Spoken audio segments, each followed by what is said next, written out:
So, welcome to Career Chat with Ricky. I'm going to dive deep into the experience and insights of industry leaders. I want to first of all thank Trevor Houston at the Who You Know Show for creating a group and a comfortable place for job seekers to unite and kind of benchmark and share strategies with each other. And that's where I met Miss Laurie Oken. So she's an accomplished program manager and leadership development expert. She's got a wealth of experience across various sectors.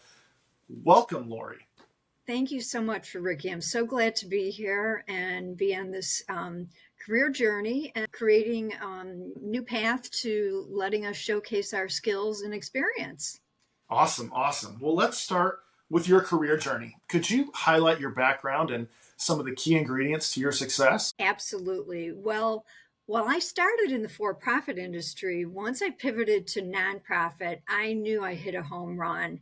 My passion and drive working with volunteer leaders and CEOs and executive boards just was my lifeline. And what really was my key to success was building relationships and customizing client needs. For instance, every year we had this annual education program, and all the leaders in a committee and board came together and they were trying to figure out, okay, what do we do?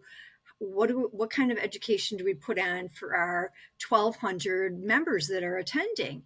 And I would start out with an easy question. Well, what keeps you up at night as a leader in your organization? And by answering that question, they were able to drill down, and then we were able to bring experienced speakers and or peers to the stage, and that allowed our audience to solve that ever looming question, what keeps you up at night, whether it involved technology, marketing, board relations, you name it, they needed help. Finance, what do you not know about the budget? So being a relationship builder and people remembering, that's what it takes to run a board, and them walking away with, oh, wow, I can really do this.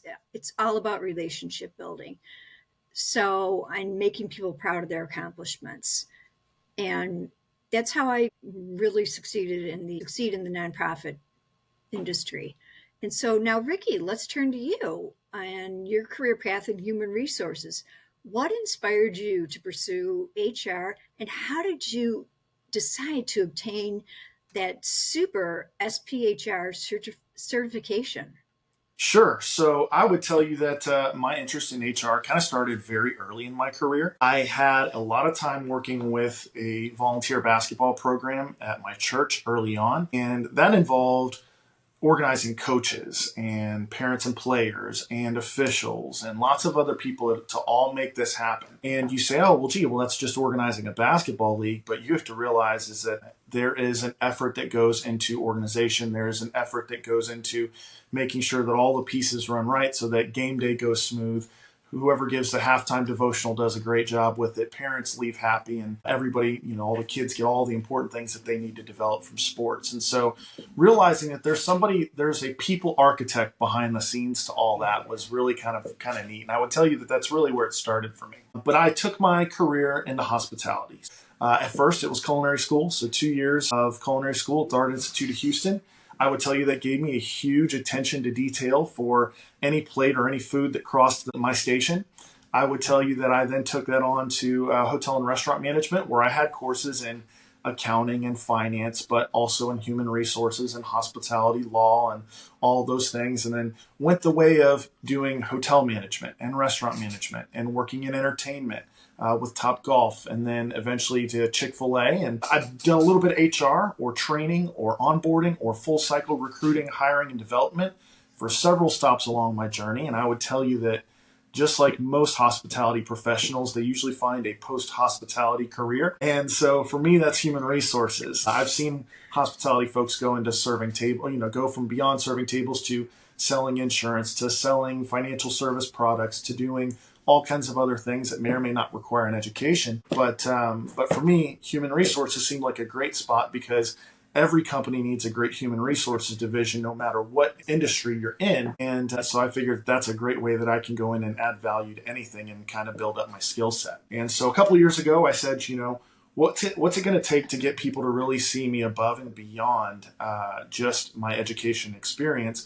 And that's when I started pursuing the SPHR certification. So I got an online course and kind of followed through all the modules. And actually, the only person I've talked to so far I know that got the test passed on the first try.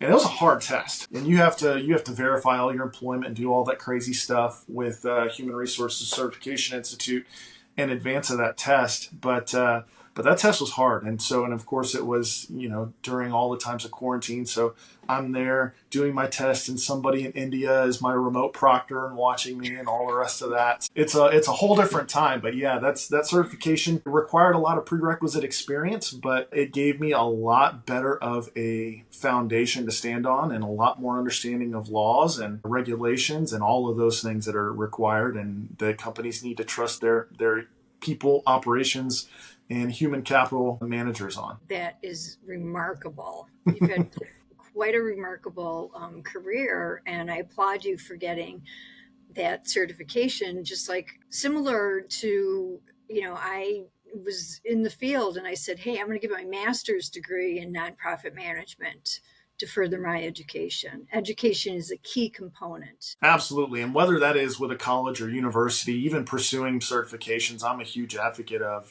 go and keep your nose in a book, continue to learn and develop, get your ears on some great podcasts. And so I think that's huge. I think that anybody who's continuously learning has a huge leg up on anybody that's competing with in the job search, for sure. Definitely. So, Laurie, what are you looking for? Obviously, we met through Trevor Houston's Who You Know show, so we know that we're both looking for our next opportunity. But tell me, what are you looking for in your next opportunity? Well, I really want to stay in my lane, program management and or something in the association management field in the nonprofit industry, where I just really love working with these volunteer leaders who their day jobs are, doctors, lawyers, realtors, medical staff. At night they put on the cap of serving on these board of directors, and sometimes they need training. They don't know what they don't know. And one of the things I do is love creating programs, products, and services, not only for the volunteer leaders, but for the members that we serve. And it's a really fulfilling atmosphere working in the nonprofit arena. And a lot of my experience came from one of the companies I was at allowed me to jump from department to department to department, from finance to marketing to legal to member services, dues collection. I was collecting like $57 million a year, and went into policy, governance. And when I ended up in the leadership development area, I just knew this was a match. So I've had a lot of, going back and forth in different areas. And that, people are always like, well, why'd you stay somewhere so long? It's because they gave me those opportunities, and I always asked for more. I'm a lover of learning, and I just can't imagine, sitting still in one position or doing the same thing day after day. And these different opportunities gave me the ability to do what I love, which was helping other people and creating programs and really, really working with our audience.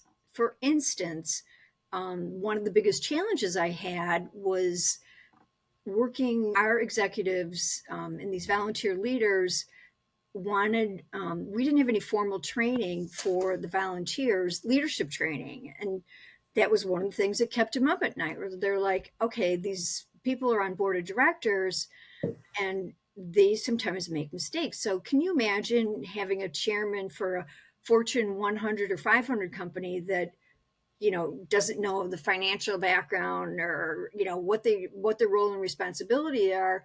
And sometimes at these volunteer associations, the training isn't as stellar, I don't believe, as sometimes for profit. So I set about to saying, hey, this is not kosher, and we better get some formal training for our volunteer leaders.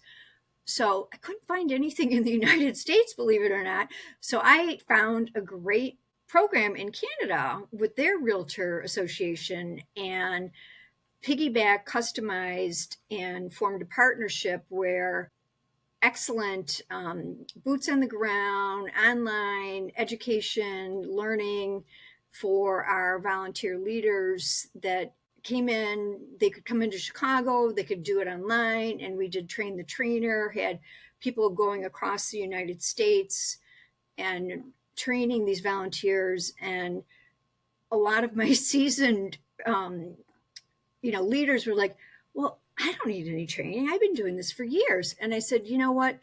Money back guaranteed. If you don't like what Laurie's selling in the classroom, I'll give you your money back. And they would come out and they were like, oh my gosh, I didn't know this. And I've been doing this thingamajig wrong. And I'm going to go out and help you sell these courses. So a lot of word of marketing is word of mouth, and you can do social media and everything all you want, but word of mouth is what I was selling these programs to about 6,000 people in the audience. And some of them were free. The beginning one was free. I wanted everybody to have an opportunity. So that's just a little bit of what, I take a, stake in the ground and create something from scratch. Well, not from scratch, but don't recreate the wheel, but customize it. Sure, absolutely. I can appreciate that. Very cool. It sounds like you're able to get into a situation, diagnose what's needed, and if you hadn't seen it before, go and find somewhere to benchmark. But most places, it sounds like you've had the experience to know what you need and implement it. Exactly. Thanks.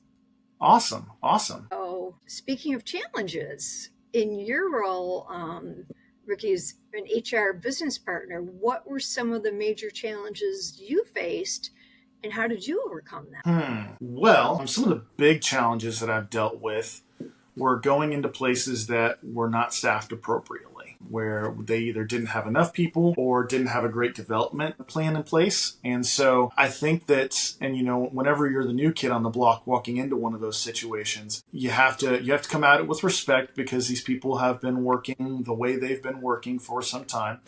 But with one of the restaurants that I came into, the restaurant was doing $7 million. This is a quick service restaurant famous for being closed on Sunday that sells waffle fries. This restaurant, they had 60 some odd people and were doing something like $6.8 million in sales a year. Restaurants of comparable volume had anywhere from 90 to 110 employees. And so coming in immediately, it was, we need to get people on board, and not just people, the right people. And so some of that, you have to take a hard look, and a big people strategy piece of this is to go and figure out what's working, who are the right archetype of people that we like on staff, how do we duplicate them, where did they come from, do they have friends, let's have a referral program, and those kinds of things. And then after that, it's okay. Now we need to go and find people that fill the rest of this, is whether that's daytime availability with a local homeschool association, connecting with the local high school counselors so that I could find the kids that not only wanted to work, but needed to work. And then the local community colleges, vocational education or career technical education programs, and then obviously college and career campuses as well. And Texas Workforce Solutions was huge on that too. So utilizing a whole bunch of strategies to get it staffed up, and then build up the leadership development, because I've been a big believer in every step of my career. I need to make sure not only am I learning, but I'm training the person behind me, so that when my opportunity to go comes up, they're not worried about the hole behind me. And creating and passing that mentality to everybody, where it's not just if I make myself replaceable, then they'll let me go. No. If you make yourself replaceable, we can train you more. We can spend more time and resources improving you as an individual or a contributor to the team. So kind of shifting that mindset and making young people understand, that in order to optimize this and make this better for everybody, it takes some certain strategic efforts for sure. No, I love that. Strategy behind the scenes is the way to produce success in any organization. You have to take a strategic mindset while you're building, creating, and working with the organization, the employees, the staff, and the customers. You know, just like look at McDonald's today. All of a sudden they're like, oh my gosh, I got to go back and create some, cheaper food because price my food lower because it's too expensive. Well, where did that strategy come from? They realize that their sales are down and they know they're going to take a hit from this because inflation is so high. So keeping that strategic mindset is key. Absolutely. Well, I noticed on your resume, now you've done a lot of numerous events, which also takes a lot of strategic mindset. So, what best practices can you share for anybody who is planning events and ensuring high attendee satisfaction and engagement? Yeah, well, this is a tricky, icky one because even before COVID, ensuring high satisfaction involved a number of things, and I didn't have any, like, sometimes people, there's a playbook. They're like, okay, just do this, this, and this, and this. I invented my own playbook when I was doing this job. Yeah, you can look at other people's, work and see, what works, but that's where my relationship building always came into play. But the bottom line is ensuring high satisfaction involves pre-planning, research, and continued metrics of audience surveys over the years. So you have to have your pulse in your industry. That means not just staying in your little circle, but whatever is going on in your industry and going to their events, whether they're online, if they're in your neighborhood, whether you've got some professional development that you can piggyback and attend other people's events. You have to always know what's going on with your competition. Staying in tune with your stakeholders. Where else are they going? There's so much going on in this world. There's so much chatter, chatter, chatter. What do they really need? And you can't just say, oh, I think they need this, I think they need that. You have to do a lot of surveying and realizing budgets are tight, but utilizing resources to get the most bang out of your buck. I always worked with hotels, convention, technology in the contracts ahead of time, years out. You don't wait until the last minute. I know the price of a bottle of water in Chicago at a hotel. Years ago it was $10. Now it's probably 15. So you got to know what's going on in the market. You can't be naive.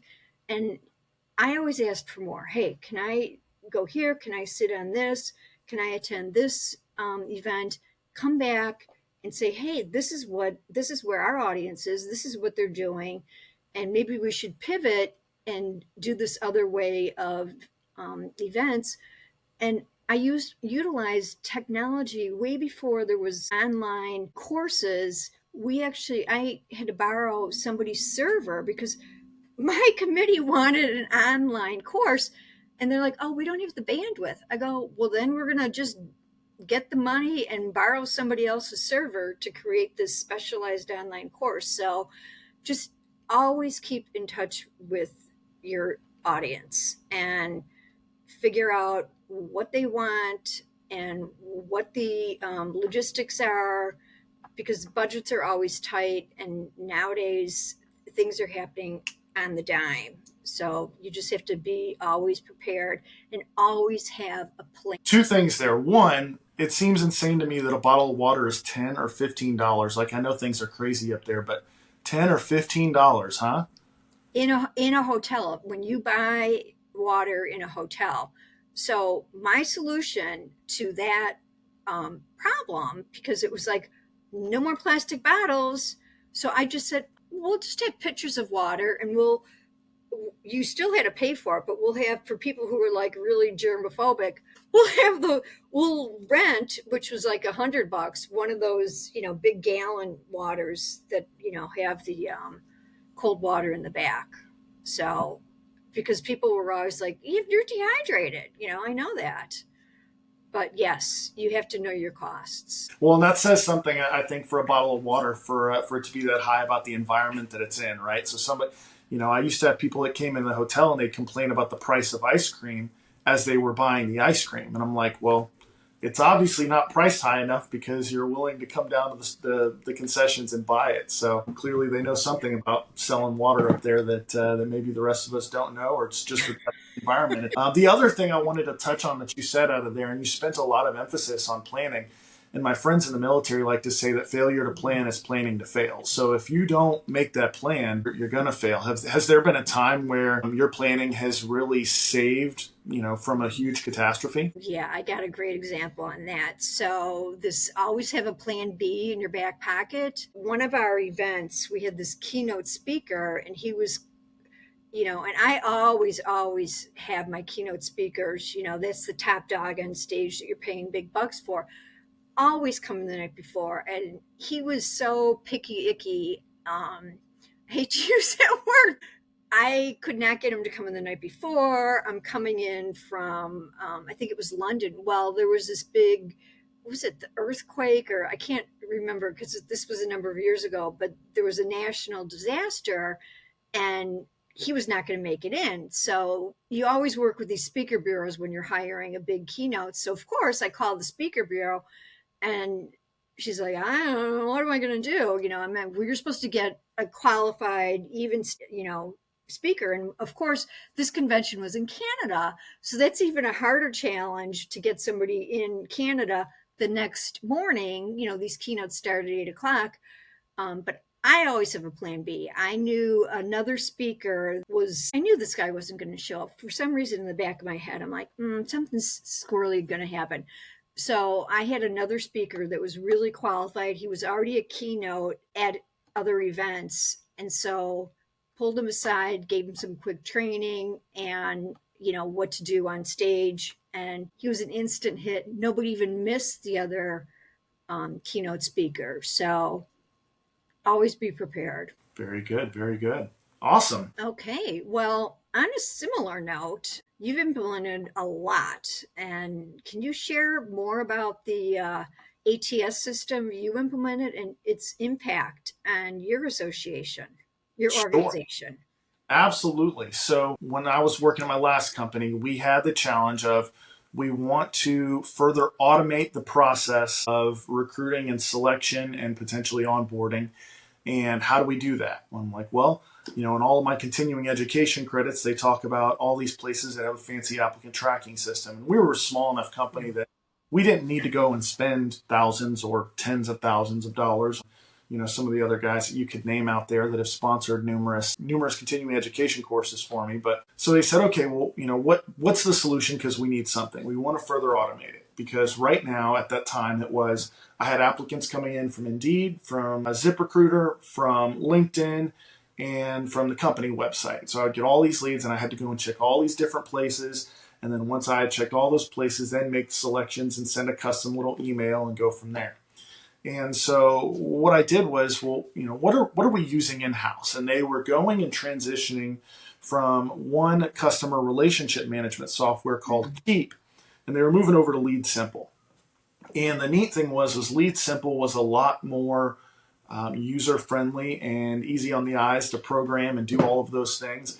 And I said, look, if our real estate guys are using this to sell property management contracts, there's no reason that I can't somehow merge and manipulate and mold this to do the function that I need, because they're using it to monitor their creation and contribution to a relationship.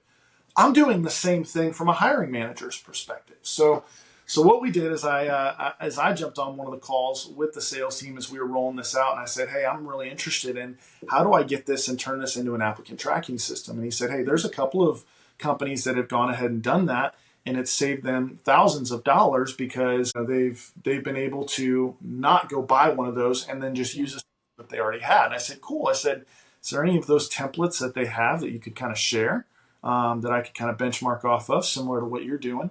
And in hospitality, we say benchmark, we don't say steal, because stealing, oh, that sounds bad.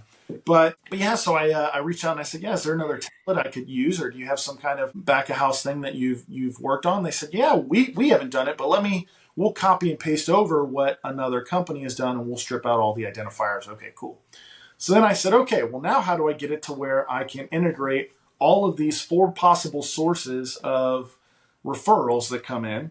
And ended up using a Google Sheets program and Google Docs program, so that I could send questionnaires out. And then beyond those questionnaires, it would come back, it would attach their resume to it, and then it would book a 10-minute Calendly call on my calendar so that I could meet those people. So all of a sudden, I had all of my sources merging into one using Zapier, Google Sheets, Google Docs, and Lead Simple. And now I didn't have to go and check four separate places. I checked one. And then once I had a lead there, I got to follow them every step of the way through the process, to the point that we even had a virtual assistant in the Philippines helping us out with that. So she could move folks and just make sure, hey, this person meets minimum qualifications. Hey, this person checks the boxes that Ricky's looking for when he interviews. I can send them an invite. And then once they got the invite to that 10-minute call, the rest of the process went pretty easy from there. So, yeah, I'd say that saved thousands of dollars. It made us a more agile HR company. It made some of the simple tasks really easy. I think that with the advent of AI, the more you can automate, and this is with any job, the more you can automate, the better and faster and more efficient, and allow you to focus on the more people oriented and required tasks. I love that story because when I go out and purchase, people always like, how do we fix this? And somebody's trying to sell them something. And sometimes you have the solutions already in house. You just have to modulate them and customize them a little bit to fit your needs. And by you combining what you already had, saved your company thousands and thousands of dollars. I mean, that's thinking ahead, that's visualizing, what's good for the strategy. We always go back to strategy. What's good for your board of directors, what's good for the company, and what's good for you, also making your job easier so you don't have to look at all these different databases to get the job done. It was awesome. And I would tell you that a lot of that I have to thank my upbringing for, because I've been outrageously frugal. I grew up with a lower class family. I was on free or reduced lunch my entire life. And so, the opportunity to take what you have and use the resources you're given has been a major theme in my life. And I've taken that on to my career as well. So for me, it was just one more way to find, how can I be resourceful, and go ahead and save money where I can. That really is commending. Before the call, I was looking over your resume, and something that stuck out to me was that you went and pursued this diversity, equity, and inclusion certificate. And it's not a specific certificate that I have, but I've had to obviously touch base with it in my certifications, and had some DEI programs I've been a part of. But I saw that you went and pursued the certificate. So I was curious, what's the most effective way that you promoted diversity, equity, and inclusion initiatives in your last organization and or the wider community? Yeah, well, as you know, DEI, when it's, I mean, in all my honest opinion, DEI is just being kind and nice to your neighbor. I don't care who they are, what side of the street they came from. I live in Chicago, so I've got everybody in my neighborhood, all shakes in life, and I'm used to being nice and kind. So when this came out, it was like, well, what are they really trying to do? That's one of the reasons I took on, to see what do these people know that I don't know, and did learn a lot. I mean, there's a lot of variations of what people think about this and that and this and that in life. And a lot of people have been held back from really speaking their mind, and afraid to be themselves in an organization. So when I was at my last position, the board of directors was really big on promoting diversity, equity, inclusion within the organization and externally. They were in the medical field, and their customers were people that were in diverse area neighborhoods, and they didn't know how to get this type of service, which they were in desperate need of. So I said, well, I've got the background. I said, the first thing we should do is let's get a committee of diverse, diverse doctors, as many as we can, and try to like pull them together and figure out how can we as this health organization nationally think globally. And me being at a national organization, and this was also a national health organization, liked that idea. So again, putting on my research hat, did some research on who we could partner with. I never want to recreate the wheel. Let's see, who can we partner with? And there was a national organization that did health events promoting exactly what we wanted to promote.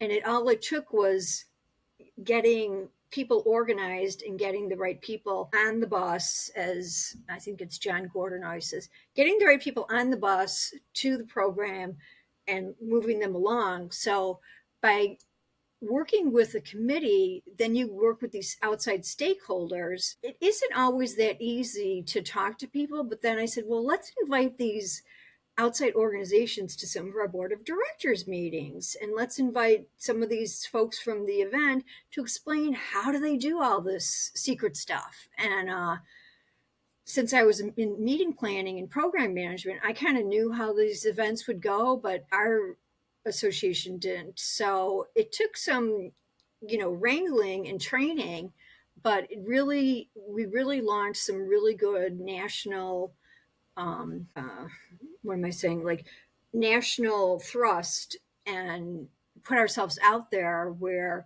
now we've got, the logo and everything else that, hey, we're partners with this national event and really helping this DEI type of environment and these people who really need these health services that they don't know how to get them. So it just takes thought, takes community, and takes partnering with the right people, and it takes collaboration and relationship building. I always go back to that word, relationship building, to get the job done. Very good, very good. I always think about equity in the context of when I worked in the school district, we had a picture and it had a tall kid and then like a medium sized kid and then a short kid. Have you seen the picture I'm talking about? Yeah.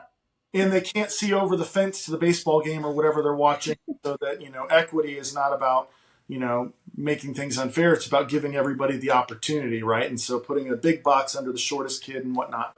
In my mind, that's always kind of what I come back to. Whenever I see DI, I'm like, okay, how can I level the playing field for Yeah. everybody? So, And exactly, that's what it was leveling the playing field for people who didn't know how. I mean, they can die of this disease, and they had these free resources, like they could drive a car or get on a bus, but they didn't know about them. And so that's what this association and this small committee said, we're going to take charge. We're going to do some national marketing, and we're going to help spread the word. And because our association had all these local, doctors nationwide, I helped like partner these local people up and said, hey, can you go to this event? Can you go to that event and help spread the word? And once again, it's all about relationship building and spreading the word and being inclusive to people. Yeah, it takes time. Nothing ever happens overnight. I mean, this is not like bing, bing, boom, and we've changed the world, but small, gradual progress. awesome. Awesome. So, Ricky, what significant changes have you observed in the HR industry, particularly in talent acquisition and retention over the past few years? That's an interesting question. So, when I've considered the pandemic, and obviously we've seen the entire world realize that a lot of work can be done from home, and oh my gosh, we've way over invested in real estate spaces downtown and all of those things. I think that there's several big key trends that are going on in HR right now. Is one, recognizing, what work can be done that way and what work really needs, bottoms in seats in offices to be able to collaborate and work together. I think that artificial intelligence and the numbers game. So I actually had some communication with one of my LinkedIn contacts, Sarah, who shared with me some statistics on human resources positions in Houston, and I'm sure we could run this for any position right now. But it was over 500 postings that were at least hybrid, if not totally on site, and only, I'm sorry, it was 500 people that were looking for hybrid or working on site, and only 44 positions. And so, like, that's a ridiculous number game. And when you look at the job market right now, it's less of a job market and more of a job lottery, particularly for those who are unemployed. And so, I think that having systems that allow you to sort through all of those candidates and one, find the qualified candidates, whether that's an ATS and the rumor of them auto rejecting people's resumes. And I don't really truly believe that there's just some huge big ATS monster that's doing all that. I think that they're helping. I think that I do think that people use those ATS tools and bots to parse through and go, well, it had only 2 of the 10 words you're looking for. You have several others that have a higher score, whatever the case may be. So those tools are out there. I think that that's been an interesting revolution to watch. And particularly as I've learned from, like I said, some of these providers of applicant tracking systems, I think that more than ever before, companies are starting to realize the value of retention and the expense of turnover. I mean, back when I was working at Topgolf, gosh, 2012 to 2015, I had done the math and figured out that for every single person we onboarded, depending on the position, it was between $2,000 and $5,000.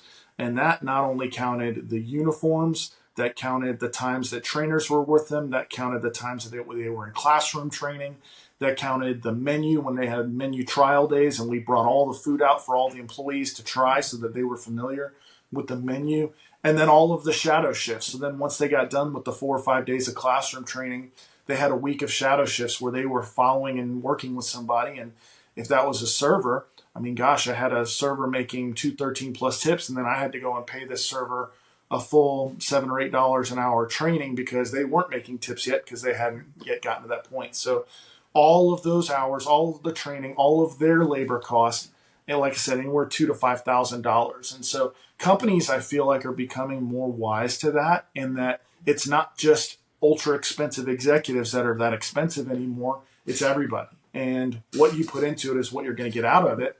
But yeah, I think that because they realize this, they are a lot more open and willing to do internal raises and provide internal programs, because the days of a kid making $8.25 at your store are way gone, in restaurants particularly.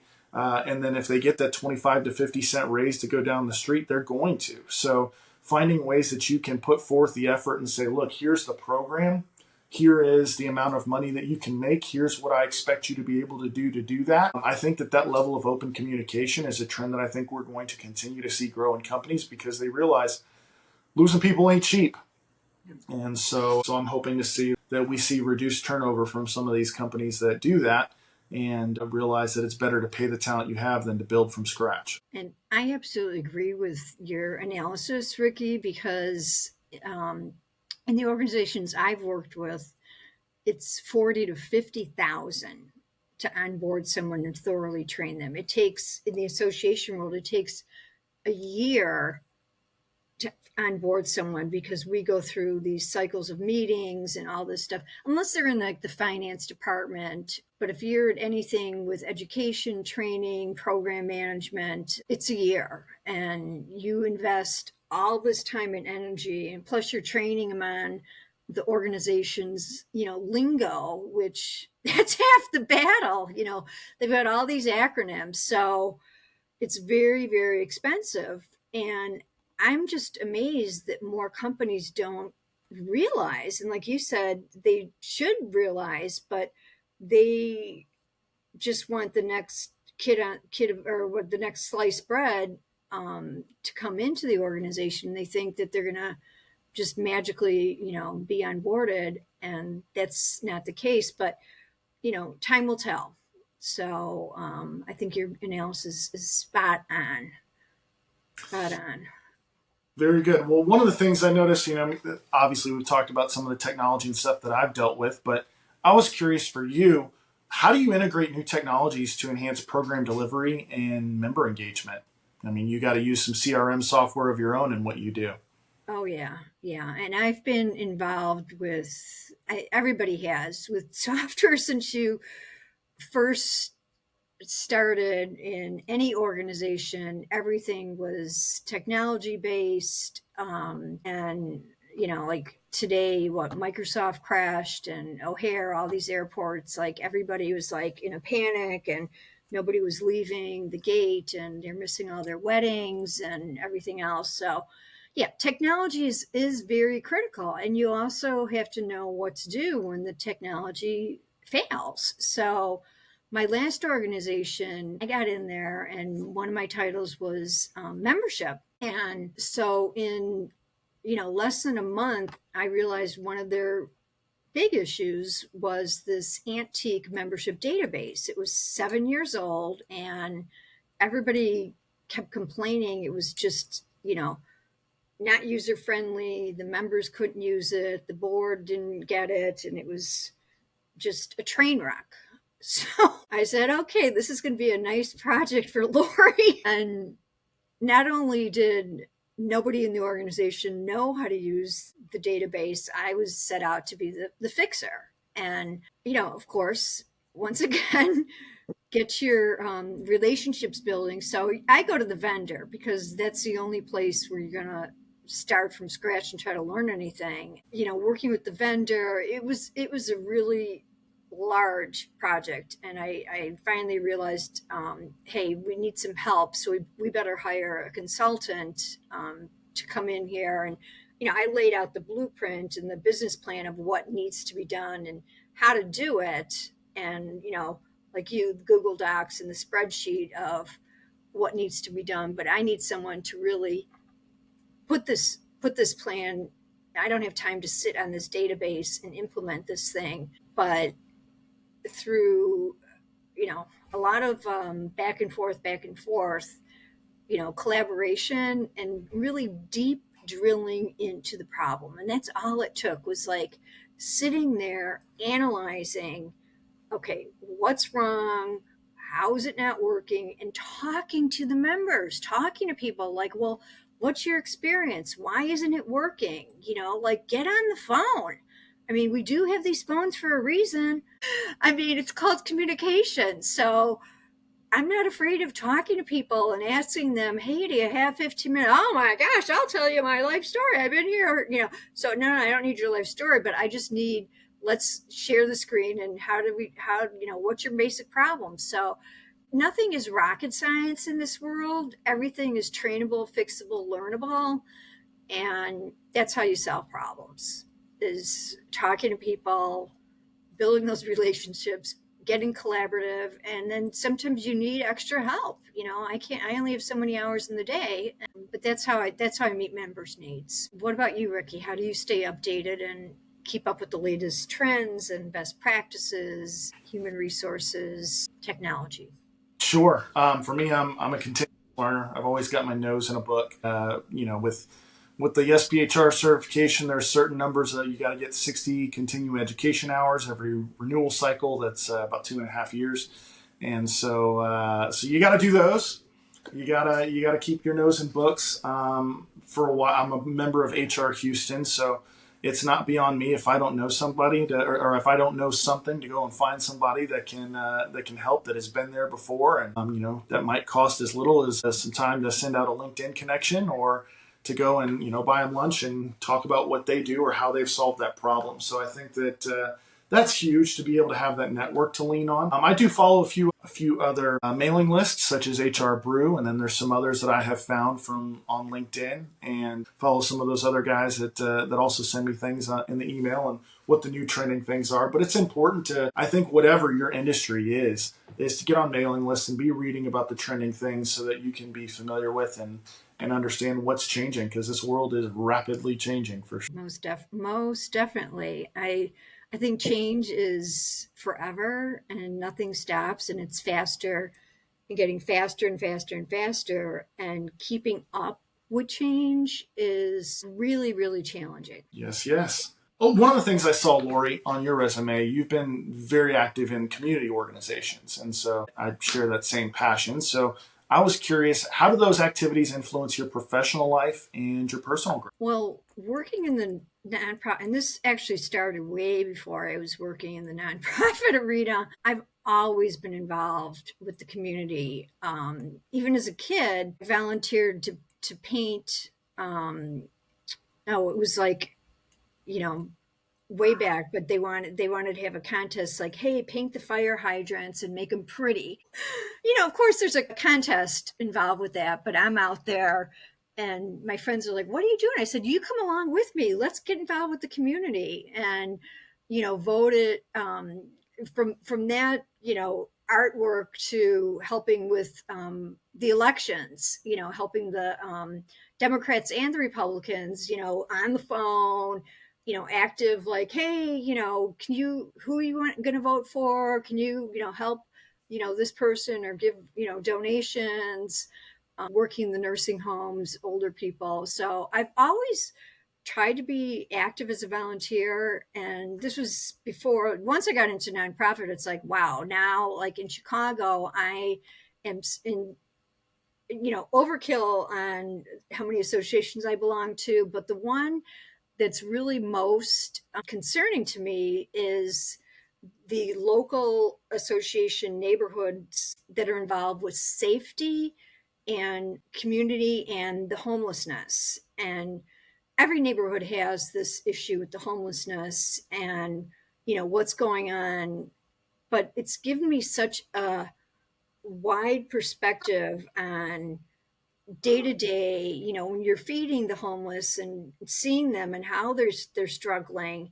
It just gives you like this really deep understanding and perspective of what people go through, and it's not always their fault. I mean, they get laid off and a year later they still can't find a job, and they get a divorce and they're still having issues. So I just appreciate, everything that people do for everybody as a volunteer. And also just, safety wise, there's, so many issues. I mean, we had this assassination last weekend, or, partial assassination or tried assassination. You just don't know. Life is so like up and down, but I think helping your neighbor and being a good steward really opens the door to new connections and appreciation, and always, just giving back and being nice to your fellow neighbor. I think And that's then and then Ricky, I know you're really involved, and I've saw that in your resume. You're super involved in the community as well. And give me a little background on what your highlights are. sure. So the stuff I currently do, my son's local elementary school student, and so I spent a lot of time up there at the elementary school. I figured, I'd gotten laid off just after the beginning of the school year. So I was like, well, you know what? I've got talent and ability, and I can go and do things and serve the school. So I've been up there for Kinder Thanksgiving feast and field trips and field day and Sharkathon, which is volunteering, and it's kind of like a little school carnival fundraiser thing. And so I would say that a lot of the PTO parents have gotten to know me. Gosh, 90% are moms, but so I stick out like a sore thumb, and there are teachers and staff there who I've never met before, but they'll see me and go, oh, that's Ryder's dad. He's volunteering with the school. So that's been fun. It's been fulfilling because I've gotten to, one, you get to see your kid in action. And there's a lot of, I think the average parent that doesn't volunteer with their local PTO doesn't get to see all that, and gives you access to the school. And on the times that I'm there to redeem sand dollars, which are kind of like a merit program that we have, and the kids will get sand dollars because it's a shark store. Anyway, but the kids will get sand dollars, and then they get to redeem those for prizes or whatever, and they're not expensive.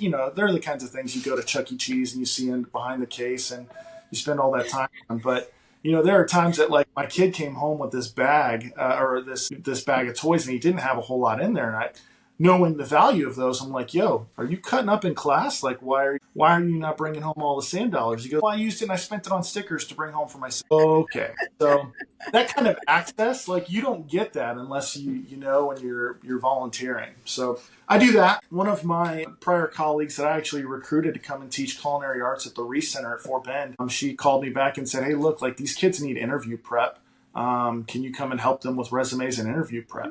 So I've made a point to go and contribute to the local Skills USA chapter at the Career and Tech Ed School here in town, so that kids that are learning to interview for their first job and building their resume can come and get some real feedback from someone who has interviewed hundreds, if not at least a few thousand people in my career, to provide them some insight and wisdom and try to prepare them for careers beyond what they can imagine. So I do some of that, and then I've coached youth sports for many, many seasons, but most recently 6U baseball for 2 seasons. And this last season, my son's team went 13-1 and won the league championship. So I think sports are important because I think they instill a lot of values of not only being competitive but practice and learning to practice and understanding that getting better at something is going to take time and determination, working with a team, the value of the uniform, all of those things. Gosh, so many benefits I can come up with sports, but besides just winning a cool ring at the end of the season, like for me, it was, I get to influence these kids. And the fun thing is 77 kids in the league last year. And I had an existing relationship with at least 30 of them from either volunteering at the school or prior coaching them in the previous season of baseball or t-ball or something else in the community. And so it's rewarding to know and be able to provide and be a good man around and provide a good influence for these kids. So that's super rewarding for sure. Yeah, I'm with you on that. Being around kids also keeps you young. Doing interacting with them and seeing their energy and just it's amazing. Yeah, I volunteer for some local schools, helping out also with their athletics because I was very athletic as a kid. And it's like, oh my gosh, these kids can like run around in circles and never get tired. And it's really really it's great. It's great that you bring your passion, to where your kids are and help them out because all those kids need a lot of love, a lot of support. Because a lot of parents don't have, they're both people are, full time and don't have the capacity. So that's really exciting. And the other thing is what motivates you professionally and how do you maintain your passion for employee development? Sure. And I would say that that's really tied to the personal thing too, right? Mhm. So there's a lot of fulfillment goodness, while I was working for Chick-fil-A, I had one young man who I had coached his third grade basketball team when I was in 10th grade. And then he later came to work for me. Being able to pay that forward, being able to contribute to my local community in that way is really important. I would say first and foremost, a lot of it is faith. And so, like I said, this is through a church league, and I don't shy or worry away from that. But I think that ultimately, Simon Sinek calls it your why. But understanding your why and why you do what you do is important. So my faith is really fundamental, realizing that it's not just about me and what can I do to leave a legacy and build an era of significance around me. I point at the NFL and like coaching trees. And so I don't know if you're a football fan at all, Yes. but yeah, so above and beyond. Well, from based on where you're at, I'm sorry but they haven't they don't know what a quarterback is right now, but and hey, look, as a Texans fan, like I get it. Oh my gosh, I've watched some awful football for the past several years until about the past this past. But but back on the coaching tree, like you think about all the great NFL coaches. They all have this tree beyond of all of these coordinators and assistants that have gone on to lead other programs. And for me, like that's the ultimate endorsement of my methodology or my success is if I have people that have gone on from leading within my teams to go and lead other teams. And I think one of the biggest ways I can measure that is the number of wedding invitations or baby shower invitations, graduation invitations I get. So that's just kind of one of those symptoms of working with young people. So I think that's a huge mark. Have I done something significant? And that's the way I measure for sure. Yeah. No, Well, no, I you've love got that. quite the history yourself. So, what motivates you professionally, and how do you maintain your passion for serving Mm. the nonprofit industry? Well, as you know, you've also alluded to, there's never a dull moment in any industry, and likewise in the nonprofit industry, keeping up with the industry trends and meeting the members' needs and just knowing, connecting with the people and figuring out what they want and how to solve their issues. Sometimes it takes like you feel like, okay, you're building this web, and you know that they've got this whole big plate of wishes and wants, and maybe your company is doing this and this, but until you communicate with people and figure out what's going to really keep them moving and keeping, I always say, keeping their income going up and moving them in the right direction, you don't know. You can't just sit there and throw stuff into AI. Like, a lot of organizations say, oh, just toss everything to AI. You can get ideas from AI that will give you a nice template of some structure. You really have to go boots on the ground, and that's what I've done in my entire life, is be that person who's not afraid to get in someone's face and ask those difficult questions. And they're always like, well, why are you butting in? Why do you want to know this? I said, you got issues? I'm a problem solver. You got problems? I want to know about them. Oh, well, most people at the organization doesn't want to hear our problems. They only want to tell us all the good stuff. I go, no, no, no, no. That's not what a program manager does. I want to build things that serve you. For example, at one of my positions, I had to juggle, I had 15 committees meeting on the same day, and some of them at the same time. So I didn't have any inside staff resources to help me. So I said, okay, never a dull moment in Laurie's life. I'm just going to pull my octopus tentacle of who do I know and who can help me out in my volunteer world. And sure enough, people came. I said, hey, sent out a list. Are you willing to give, an hour of your time during this conference and, you know, take names at the door, or take the badges, or, be a facilitator at this meeting? And it everything that I've ever done always involved meeting, greeting, talking to people, never sitting behind the scene. People liked it because they always said, well, she got stuff done, and maybe it wasn't always the it was the fast way. And some people said, no, we got to go through all the processes. I said, this is the quick way. You get the chairs, you go to the logistics person, you get the chairs, you put them in. We need more, do the job, get it done. And that's why I just love working with people, because and members, to help them create and implement. Got And it. Okay. So, well, while you're doing all of that and your experience in that, I guess what I'm most curious about. So, what are your current goals look like, and what are your aspirations for program management and leadership development in your next opportunity? well, when I got my master's degree, I did a lot of work on strategic planning, how to implement the strategic plan, and I started touching on that at my last position. But I really, really want to be able to work with boards and leaders, and not just like okay, here's the piece of paper, here's the strategic plan, but I want to help them implement it. And giving them those touch points and say, okay, did we do this? And keep that strategic plan at every meeting. And are we working on this? Does this make sense right now? Or is this off the grid for this year?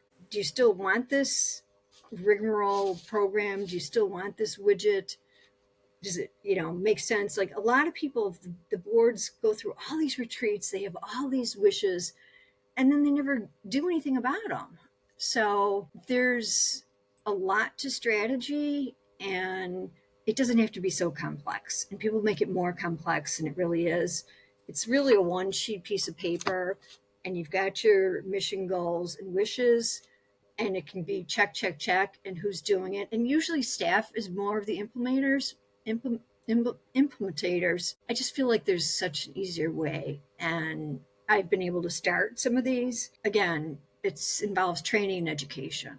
So that's really my next future, is to work with individuals and boards to help them figure out the easy way to implement their goals and mission and objectives. And Ricky, what about you? What are you excited about? What are your goals for the next few years? Any projects? Sure. So I think that, well, first of all, the big goal, besides getting a great opportunity with a great mission aligned organization that I can go and support and contribute to immediately, within the next few years, I don't, if I'm in a small enough company, I don't see a reason that I shouldn't be a seat at the table with the big guys. And that's a beautiful thing that HR has gotten in the last, call it 15 years or so, is I feel like previously HR was this office and a dark, dank dungeon way down, where you just went and did paperwork or got your write ups or whatever else. But I think that more and more that companies have realized HR needs a big seat at the table. And so for me, I think one of the biggest objectives is, whether that title, I don't usually get hung up on titles, but whether that's chief or executive director or manager, whatever the case is, whatever the size organization, it's the senior people person who is responsible for integrating all of the people strategy with the business strategy. A lot of companies call it an HR business partner. That's kind of a relatively new term. But yeah, so for me, I find it incredibly satisfying to strategically align business objectives with the people objectives and kind of put all those things in place. I think one of kind of the most exciting trends is the application of artificial intelligence into that, whether that is used to create or modify or verify handbooks or to help create training. One of the new things I just did recently was spit all of what I wanted into ChatGPT, and it spit back, here's the Visual Basic code that you can go to PowerPoint with. And then all I had to do was put nice, cute pictures and rearrange it. So using AI and using new tools is very exciting. And then obviously, continuing to develop that long-term coaching. Now, I love that, because AI is an awesome tool. And the more we get comfortable with it and the more we use it, the more it's growing. And I don't think anybody is an expert on an AI, because every industry and every field is different. Yeah, some you can use some start off questions, and there's so many AIs out there that what a lot of industries I know are doing is figuring out, okay, employees, let's get, some kind of a AI plan going. And some companies are just firing, letting go people and bringing in AI people. I'm like, well, that's stupid, Cupid. I mean, your knowledge base is with your current employees. Why are you bringing in somebody who's only known AI for 18 months? It just doesn't make sense to me. So I think you're spot on with the AI. Well, we only have a little bit more time, and so I know we our time's coming to an end. I want to be a good Yeah. steward of time, but as we wrap up, what do you believe is the most critical quality for success in program management? Well, quality is delivering the best programs on time and on or under budget, while developing everlasting relationships with members, leaders, and stakeholders. And I'll put a stake in the ground on that, and have a steak after this meeting. That was my quick answer. And so, Ricky, can you recommend anything for our audience today? Books, podcasts, or resources that have influenced your approach to AI? I mean, to AI. Sure, yeah. So, and I actually brought the stack of books with me, but a couple of them. And Gary Chapman has written several different versions of books on his concepts of the 5 love languages. This one's for singles. I was single at the time that I read that a long time ago. But I think that understanding love languages and how people communicate their love and appreciation, whether that's on a personal marriage, relationship love, or relationship in the workplace. And he's written a book for the languages in the workplace too. So I think that's important to understand each other as people. I think that John Acuff's Do-Over has been huge. I think that it applies the concept of personal development and growth in a lot of way into creating and increasing the balance in what he calls your career savings account. And so that is all of the relationships you have and the skills that you have and the amount of hustle that you put into it. And going from there, I could probably spend a whole lot of time breaking that down. One of my favorite leadership books that I got a hold of in college was It's Your Ship from Captain Michael Abrashoff. So he got to be, and this is Management Techniques from the Best Damn Ship in the Navy. I think if you're going to look for high-performing organizations, I think the Navy, you'd be hard-pressed to find a higher-performing one in the United States Navy. And he had one of the best ships in the Navy by simply empowering his people. And his book kind of breaks that down. And then the other one, and I don't have it on me because I've loaned it out to somebody, but it's probably one of the most instrumental books that I would give credit to, is Unoffendable by Brant Hansen, and I'll tag it down in the comments.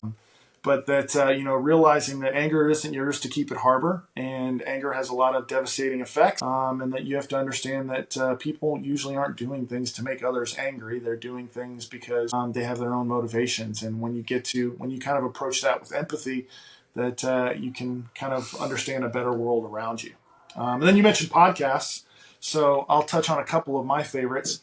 What Drives You with Kevin Miller, I think, is cool. He brings on a lot of really cool guests. The Who You Know Show with Trevor, I'd have to give a shout out to that. And some of the great people he's brought on there. I like to listen to A Bit of Optimism by Simon Sinek and all of his folks. And one of my favorites was his episode where he was interviewing the head of the TSA marketing and what's gone in to create all of their viral Instagram accounts. So I think that's kind of fun.